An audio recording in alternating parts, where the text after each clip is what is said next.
Doc and Eric Dubin with the SD Weekly Metals and Markets. Joining us this week is Precious Metals Fund Manager Dave Kranzler. Great to have you back on the show, Dave. Hey, thanks for having me. It's great to be back on here. Well, we always appreciate having you and your astute analysis, particularly related to the precious metals market, but really with the macro economy in general. So I wanted to start off here with a quick recap on the metals trading this week.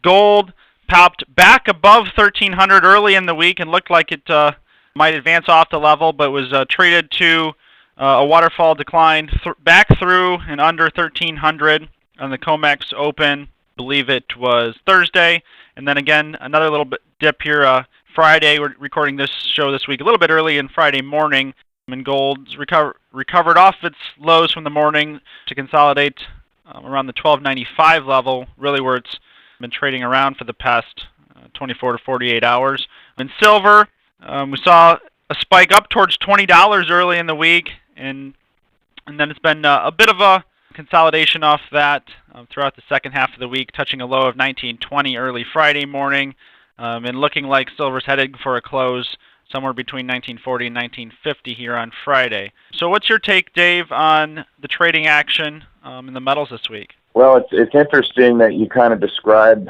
what occurred as a consolidation. My take is that, at least for the current time period, the Federal Reserve and the bullion banks are operating in concert to do their best to keep gold below 1,300 and to keep silver below 20. And it's been kind of stuck there for several months now, kind of in a trading range on gold, kind of between 1,280 and 1,300, and on silver between 19 and 20. It kind of reminds me of back in, I guess it was 03-ish, when gold was trying to break out over 400. And I remember Robert Prechter came out and forecast that, on one of the failures at 400, he forecast gold was going back to 50, and it didn't take too long before gold was up and over 400 and on its way. So I think for now, in their efforts to prop up the U.S. dollar and to try and provide at least indicative support that their QE policy is working, they're trying to keep gold below 1,300 and silver below 20. So, and we saw that after we spiked up early this week, they immediately went to work on both metals. What's interesting to me is that it seems that on the downside, they can't get gold below 1,280 and they can't keep silver below 19. So who's ever out there buying it, and I think we all know who is, they've certainly decided that, they're going to keep buying it every time they try to take it below those two support levels. Right. And certainly the big news this week, or the big story in the precious metals markets, was the announcement that after 100 plus years, the London fix will end on August 14th. And really, you could kind of see it coming with Deutsche Bank being unsuccessful over the past few months in selling its gold and silver fixing seat, which would really only have left HSBC and the Bank of Nova Scotia agreeing to the daily silver fix. So with only two banks remaining for the silver fix, because unlike gold, silver only had three banks participating in the fix, as Deutsche Bank was unable to find a purchaser for their seat, the announcement came this week that they're going to end the silver fix in August. So Dave, what's your take? Is this the beginning of the end of the manipulation? Is it just inevitable because Deutsche couldn't sell their seat? What's your take on the end of the silver fix? Well, I think part of the reason was that there was only two banks left on silver, and I think it's kind of funny how the London gold and silver fixings are called the fixings, and yet no one connects the dots between the price fixing and the fact that they use it to fix the market. The market's rigged, and the data shows that, and it's undeniable. I think the silver side of it was easier to close down. My feeling is that, and I think closing the silver side will placate. I think they did that to placate the regulators. I personally don't think they're going to stop or end the gold fix. And maybe they will, but it really raises the question. I haven't heard anyone ask this because, they in the media, they talk about how, well, they may close down the fix, but they're working on developing something to replace it. Well, why do we need a price fixing type apparatus to begin with? I mean, it automatically introduces the notion of artificiality into the market. They don't have the Shanghai Gold Exchange is the largest physical bullion market in the world now, and they don't have a price fixing, and that thing operates perfectly fine.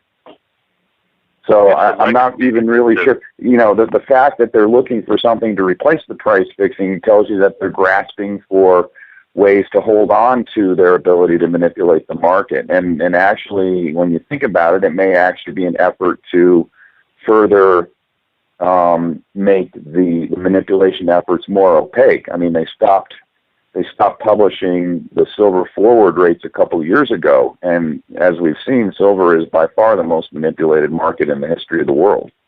So, while I think that everyone in our sector of the world kind of received the news that the fixing was being closed as a positive, to me it'll only be a real positive if they shut down the gold fix and they don't try to find something that everyone can agree on to replace it, because it automatically takes away from the idea that the market's a free trading market, which is what we need. What's your take, Eric? In our day of fully electronic markets, the outcry markets and futures and commodity exchanges are kind of archaic. There's really no reason why you'd want to have something along the lines of a fixing session. And one of the reasons why that system was up and running for as long as it was that it was a profit center and basic mechanics tool for the bullion banks, because they would help execute trades among mining companies who were their clients and industrial purchasers, and it was a way they would coordinate physical trade execution for the big block trades and whatnot towards the end of the day in London. London used to be the go-to place for physical trading, and as we move into the Shanghai Exchange dominance, that kind of fits with the changeover where they're just seeing no particular need to have the fixing session. And, we should also say a bit about just the nature of manipulation. The big dog in manipulation of the price of silver and gold are the dumping of paper contracts in flash raids. The heavy lifting of what executes manipulation in our sector is primarily from that, and then secondarily high-frequency trading, and then all the sentiment games that powers that be play and so forth, and then also the physical dumping of gold and silver when and where necessary to satiate demand from particularly demanding customers that are, or traders that are looking to take delivery and send it off to Swiss refiners and whatnot. So, the absence of the silver fixing session in London really isn't going to make that much of a difference in terms of what's going to go forward when it comes to manipulation. It's more like a footnote along the lines of this evolving history of the manipulation blowing up. It's just going to take a lot longer for it to end. I mean, we can look back to 2004, I believe, when the Rothschilds exited the gold fixing and got rid of their seed, and these kind of things didn't have a major impact in terms of what's going on with manipulation. So, to some extent, I think that there's a few commentators and general board posts on message boards and whatnot that are ramping up the excitement about the fact that this thing is going away. But I just caution people to not get too excited about it, because frankly that's not where the core of the ability for the cartel to manipulate comes from. And that's really the most important point that people need to keep in mind. But at the same time, it does reflect, I suspect, the understanding by the bullion banks that if they take this out of service, that they're reducing their exposure to the prying eyes of regulators, particularly BaFin in Germany. So it reduces some of their risk. And in our modern markets, the fixing mechanism is not necessary, as Dave pointed out. And what will be the standard going forward is what we see in Shanghai's trading. So that's the main point. I wanted to shift the focus of the show a little bit here now, Dave, to a story you've been focusing on lately, which is the Fed's money laundering for their QE program through Belgium. And it's been amazing to me over the last, month or two since the story first broke that Belgium was the big new purchaser of treasury bonds, that even alternative sites like Zero Hedge, they didn't question where those funds were coming from. It was obvious to me, at least, that it's being funneled through the Fed. And I think you more correctly labeled it money laundering, which is really what it is they're attempting to hide or disguise their purchases of U.S. Treasury bonds. So we had another big report this week, I think on, was it Wednesday or Thursday, of a new big purchase for Belgium. So what's your take on this story, and as far as the Fed money laundering the QE funds through Belgium, Dave? Twofold. I mean, on the surface, the Fed has, it's been tapering its QE, so it's been reducing the amount of Treasury bonds that it's been buying and the amount of mortgage bonds that it's been buying. And when there's a big seller of Treasury bonds, as there obviously has been, yesterday's data that was released showed that Russia was a major seller. And actually, if you take the numbers and go all the way back to November, this is off the top of my head, I don't have the numbers in front of me, China's actually sold down a fair amount of their holdings as well since November, so since the end of October.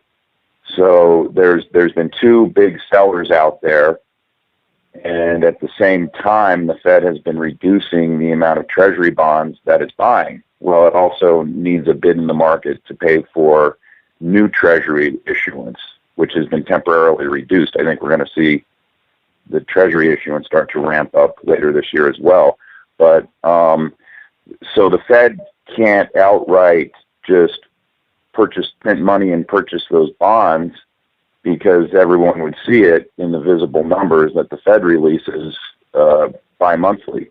And it's absurd to think that the little country of Belgium has all of a sudden ramped up its holdings of U.S. Treasury bonds. And again, I don't have the numbers in front of me. I calculated them for the article that I wrote with Dr. Roberts. I think Belgium owns something like 381. Yeah, so it's over 70% of its annual GDP is the amount of Treasury bonds it holds. And if you contrast that with the largest holder of treasuries, which is China, they hold 12% of their GDP in treasuries. So it's absurd to think that Belgium, A, would hold that much in relationship to the size of their economy, and B, Belgium has been running a trade deficit and a balance of payments deficit recently. So where did the money come from to buy those bonds? Because unlike the Fed, which can unilaterally print money, Belgium is beholden to the European Central Bank's ability or willingness to print money. And clearly that's not happening right now. So where did the money come from? Where did Belgium get the account funded? There's plenty of liquidity facilities that have been set up between the ECB and the Fed that would enable them to free up enough money to pay for the bonds, stick them in Belgium's account, use Belgium as the beard, and really the de facto buyer is the Fed, and maybe the Fed in conjunction with the ECB. I looked at some Fed balance sheet numbers yesterday, and if you look at the Fed, if you look at the increase in the Fed's balance sheet, let me see. I'm trying to find those numbers because I pulled them out of the Fed reports and sent them to Paul Craig Roberts. But at any rate, the increase of the Fed's balance sheet between December 31st and their last report, which would be as of March 31st, the balance sheet increased greater than it should have increased if you just calculate what the increase should be according to the QE schedule.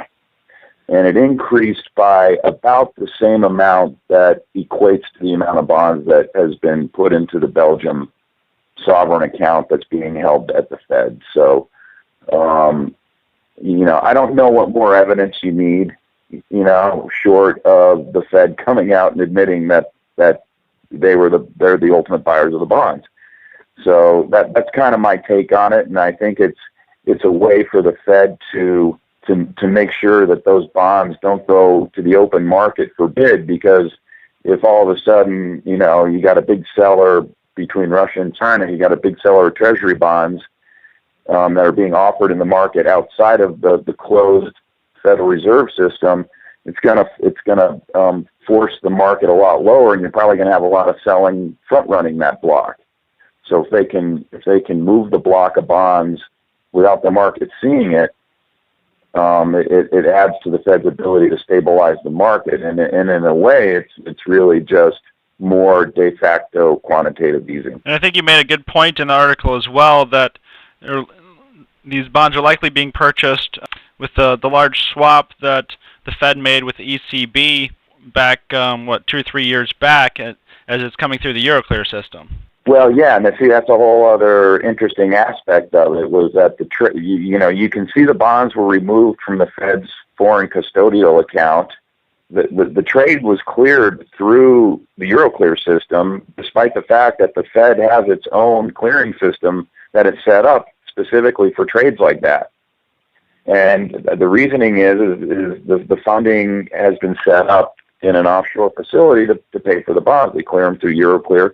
And then literally within about 2 or 3 weeks after you saw the big decline in the Fed custodial account, it bounces back up to where it was before the bonds were removed.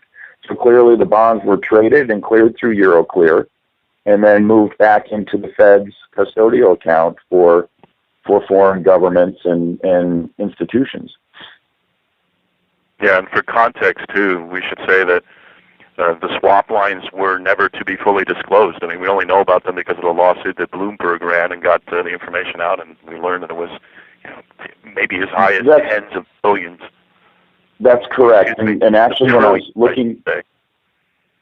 I was examining the line-by-line items of the Fed's balance sheet yesterday, you could see there's an account called Other, and there's a nice increase in that account, and there isn't any footnotes that describe what is contained in Other. So there's plenty of places on balance sheet and off balance sheet where the Fed can hide the transaction, but it did have to show up in the movement in the custodial account, the movement of the bonds in and out, and the fact that it was cleared in through Euroclear, stuck in Belgium's account, and then moved back into the Fed's custodial account. Yeah, we'll include a link to your article. Belgium adds another 40 billion of treasuries in the write-up section of today's show. But I should also just throw out here for people's context some of the numbers. In October, Belgium held $180 billion worth of U.S. treasuries, and by the March report, it was $381 billion. Yeah, that's roughly a double. And if you look at the previous run rate over the course of 2013, it was pretty stable. There was very little movement, and then all of a sudden, Belgium just takes down what is a huge amount of treasury bond holdings, way in excess of what was being reduced from tapering. So I think that this is the smoking gun. The numbers are here, and who knows? Maybe they might they'll deep six the tick report at some point. There's a long history of dead statistical reports that are embarrassing that the government just squashes. So don't be surprised if the tick goes missing.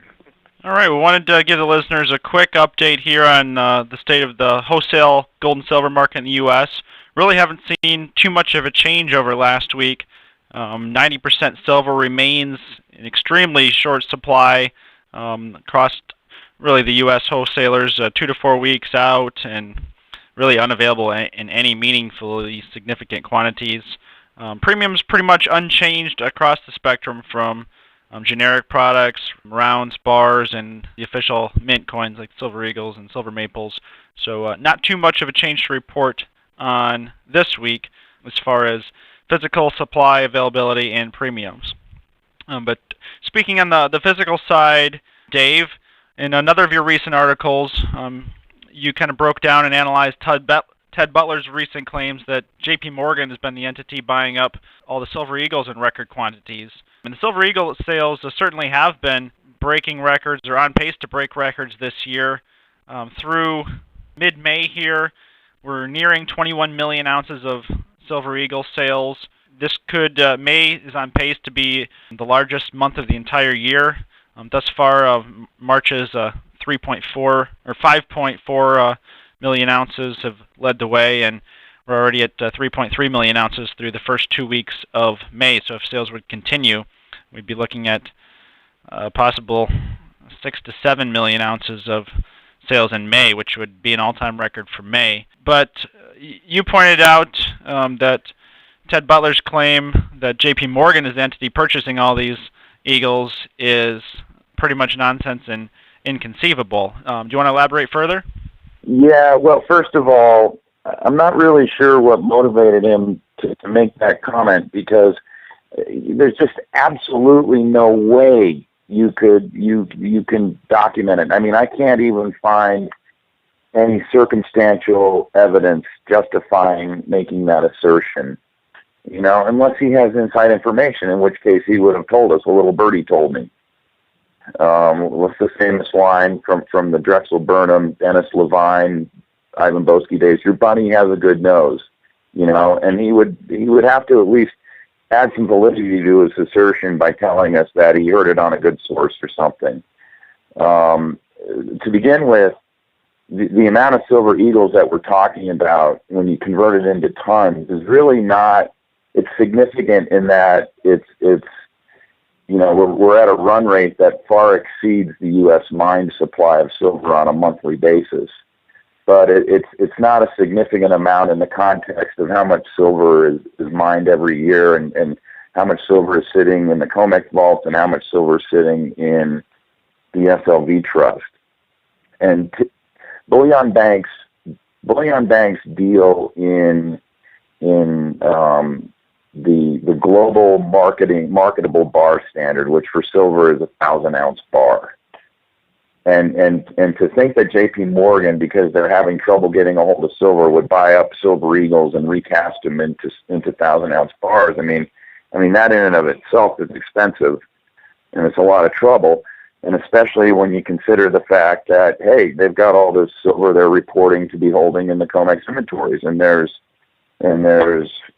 what is it, 10 million plus ounces of silver sitting in SLV, or whatever the number is. It might be 10 million. I forget what the exact number is. But at any rate, I think part of where Ted Butler is making this assertion is that he refuses to believe that the custodians of the GLD and SLV trusts lease or hypothecate the metal that's being held there. And that's another absurd assertion to make, especially if you read through the prospectuses line by line. You can see that they were set up to enable hypothecation of the bars. So J.P. Morgan has all the silver it wants sitting right under its nose as the custodian of the SLV trust. I don't know why they would bother with 1-ounce Silver Eagle coins. To me, all the evidence is there that it's the public who is starting to get a wider understanding of what's going on in this country, what's going on with the currency, and the importance of converting your Federal Reserve notes into physical gold and silver. And historically, Silver Eagle sales have gone to the public, and I see no reason why that's changed. And one evidence that I have is a recent article on the silver market that I published on Seeking Alpha. Within 5 days, had by far the most amount of hits that I've had on any article that I've published on Seeking Alpha in the last 18 months, by far. And I've had more email inquiries about silver, how to buy it, what my view is on it, etc., than at any point in the last 18 months.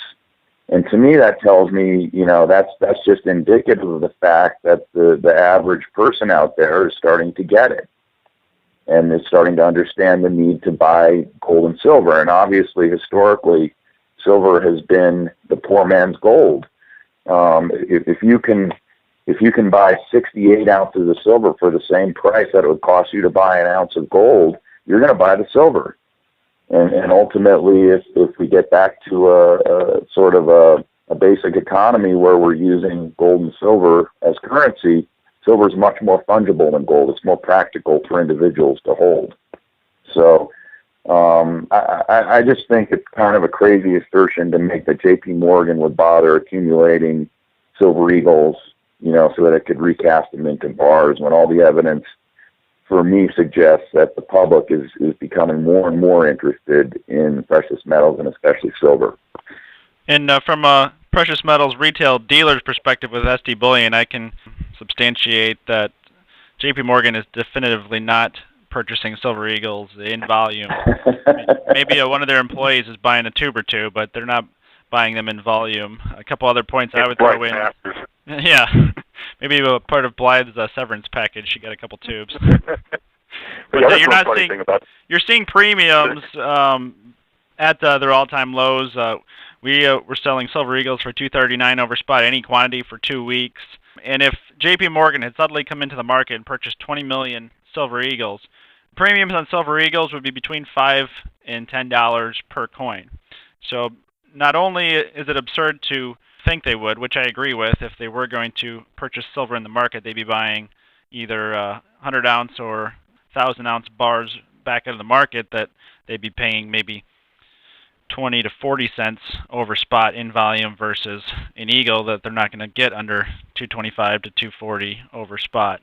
So not only is it absurd, but you're also not seeing any market evidence of a new buyer in size coming in, which would affect the premiums and availability and supply.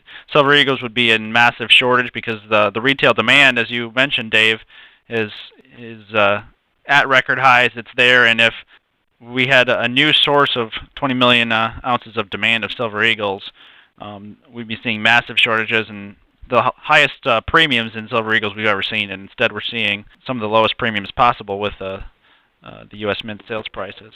That brings up another point, Doc, that I just thought of as you're mentioning the dealer aspect of silver eagles. I believe the way the mint sales work, I believe there's 4 authorized participants that buy. Right, there's authorized purchasers. So number one, J.P. Morgan could not just purchase from the mint. If they wanted to do it, they would purchase from all the authorized purchasers, and I would know that for a fact because they'd be telling me we don't have any because J.P. Morgan just bought 5 million from us. So. Well, that was the point I was going to make. I mean, the word would leak out. Oh yeah, exactly. It would leak out through the authorized purchaser / dealer relationship network that it was J.P. Morgan who's coming in and buying the silver eagles. We would already see articles with direct quotes, and all we're seeing on the matter is Ted Butler making some assertion in a newsletter that he sells. Yeah, and unfortunately, it's actually kind of convoluted logic. It's like you wouldn't see Safeway or Kroger or whatever going to McDonald's to buy Big Macs and accumulate a bunch of hamburger to sell to their customers. I mean, it's like, why reinvent the wheel? J.P. Morgan has existing relationships from their investment banking and bullion banking world that dwarfs the Sunshine Mint, the primary supplier of the U.S. Mint's Silver Eagle program. So, if we would see pressure from J.P. Morgan impacting the Silver Eagle program, it would show up in the actual bullion markets, and Sunshine Mint tucking their tail between their legs saying, gee, U.S. Mint, sorry, we can't find enough silver, and you're going to have to, put everyone on allocation and do all the things that you've done in the past when the silver market got tight, and you disappointed your customer base. I mean, that's what we've seen in the past when silver market was tight, and this time around, there's enough silver for the U.S. Mint to, crank it out and meet the really strong demand right now. But I don't think there's any linkage here. It doesn't make a lot of sense. So, this is kind of like when Ted Butler many, many years ago, I think it was in 2007 or 2005. I'm not exactly sure. Memory fails, but he had suggested that China was the primary short in the silver market. And people have said that subsequent to the fact, even James Rickers was talking about how China is the primary or the possible main short in gold because, if he was investigating as a homicide investigator and saw a dead body, he'd try to look for who has the best motive and then proceed further, and that was how he explained his logic. But anyone who's done enough research in this manipulation game over the last decade plus can see that, China's playing a a role, but they're not the primary short in either of these markets. And like Ted Butler's analysis about, or suggestion perhaps is better said, about the Silver Eagle JP Morgan link, I think it's just kind of specious on the surface. And the one other topic in the physical aspect I want to touch on here before we wrap up the show, again in the East, in India, where the elections have wrapped up, and as we've been anticipating really for a month or two, Narendra Modi's opposition party has swept the Indian election. I'm actually kind of surprised gold hasn't traded stronger the second half of this week on that imminent announcement. The Indian market is up, so and for those who haven't been following the story, Modi is very pro-gold versus the current administration, who is at the behest of the Western bullion banks and the Federal Reserve System, instituted a number of restrictions on gold imports and in attempts to keep the Indian public from purchasing gold. And Modi is very pro-gold, and at least in his statements and speeches and campaign promises, he is going to eliminate all of those restrictions on gold. So if that does... a good percentage of them. Right. So if that does play out, that's likely the most bullish factor we've seen in gold in several years, in my opinion. Yeah, well, every time we have something on a geopolitical front or some event that's really positive for gold, it's not uncommon to see the cartel step up their action of squashing the price action, and that's exactly what we've seen this week. I mean, anecdotally, the pattern fits the pricing pattern, and when the cartel has been active in the last 2 days, today and yesterday, right, fits the news with what's going on in India. India also has a really large jewelry export business, and they're not just looking at it from the perspective of free markets being better than not. They're also looking at the reality that a lot of business activity has been hurt in India, and people first and foremost look at the issue of gold inflating the current account problems in India and whatnot, but they're losing a lot of exports too when it comes to what they produce for the rest of Asian jewelry demand. So I believe that they're going to try to at least reduce the restrictions by about 2/3 over the remainder of this year, and hopefully that'll happen, and that'll be a big boon for gold. There's one other topic that I think that we should toss out on the economic front. We had the Michigan Consumer Confidence Index reported today. It was a big negative surprise that goes back, maybe to 2006 in terms of the disappointment. And this fits in with a pattern that Dave has been talking about a lot in his coverage of the real estate market and economics in general, about how everybody was saying, the problems that we were having before was just because of the really cold winter. And lo and behold, confidence did shoot up 2 months ago in the report, but now we're seeing a really big negative surprise, and it corresponds with slowdown, turn down in momentum sectors of the stock market. And last week we were talking about that, and also how the really high-end art market has even begun to hit a speed bump. And so there's a lot of indications that that whole thesis of a summer slowdown is still on track, and the Consumer Confidence Index report confirms what we were talking about last week. So I just wanted to put that out as a footnote.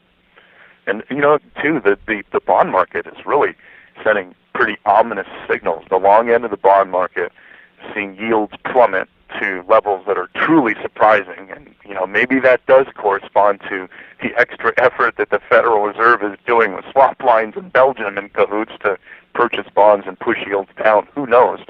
But it's really weird when you see only a month ago that we were really strong in even momentum sectors of the stock market and whatnot, but now we just continue to plummet lower and lower in bond yields, as if there's this gigantic fear of a deflationary bust on the horizon or a big economic slowdown or whatnot. Some of it's flight capital, to be sure. The people in Ukraine and whatnot are not going to be taking their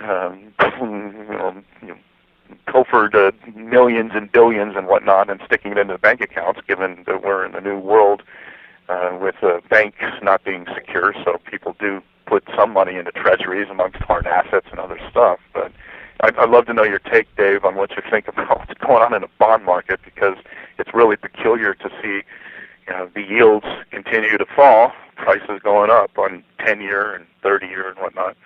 I mean, yes, last week, in looking at the prices, it looked like we might have seen the reversal of that trend.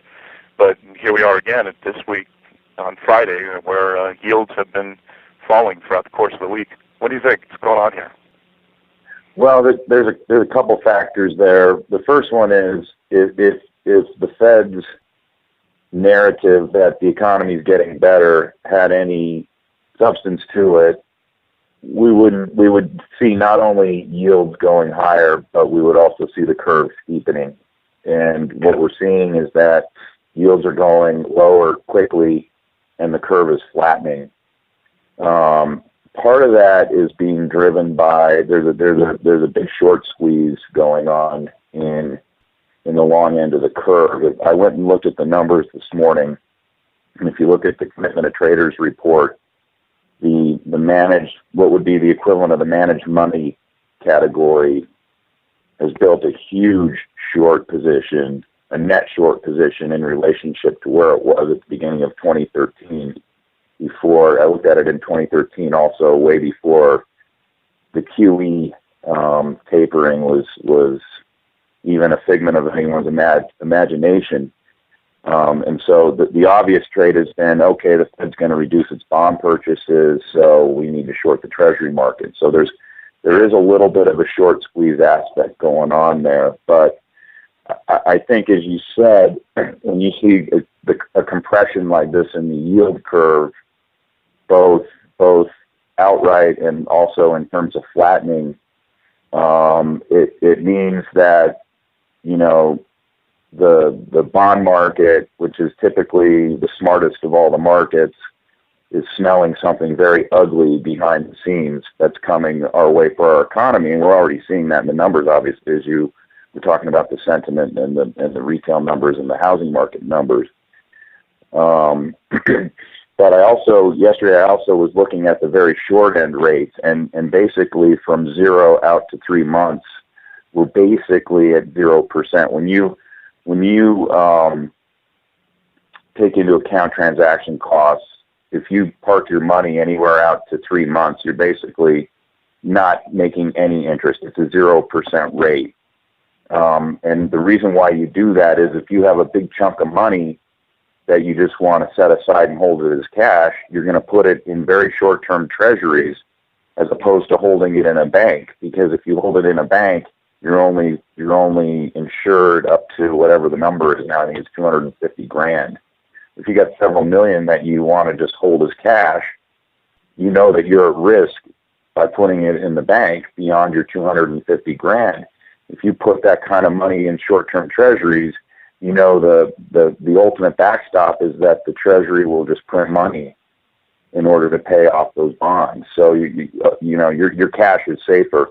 And really, the last time the Treasury market was behaving like this was in the spring of 2008, right after the bear blow up, and a couple months before Lehman and AIG and Goldman blew up. So I do think there's a real distinct possibility that what we're seeing in the behavior of Treasury market yields is suggestive of something really ugly coming at us through the system. And what that is, or if it is, we'll probably find out well before the end of this year. All right. Well, I think that's a good place to wrap here. So if you haven't checked out Dave's news site, it can be found at investmentresearchdynamics.com. So Dave continues to publish excellent commentary on the markets there. So we encourage all of our readers to check that out. So one point that I want to just throw in there with my site, one of the things and one of the reasons why I changed it over to this site is that I'm going to start offering, for a very small fee, research on individual mining stocks and other special type situations. And I'm just going to start off selling it on a report by report basis. I've had a lot of inquiry for that, which is why I'm rolling it out. And it should be up and running, if not this weekend, by early next week. All right, well, we'll look forward to that, and check that out over at investmentresearchdynamics.com. So for the Doc and Eric Dubin, thanks for tuning in to the SD Weekly Metals and Markets, and thanks for joining us today, Dave. Thanks for having me. I always have a good time with you guys. The Doc's new investment option. Lead bullion. Buy your ammunition from the Doc today at sdbullion.com.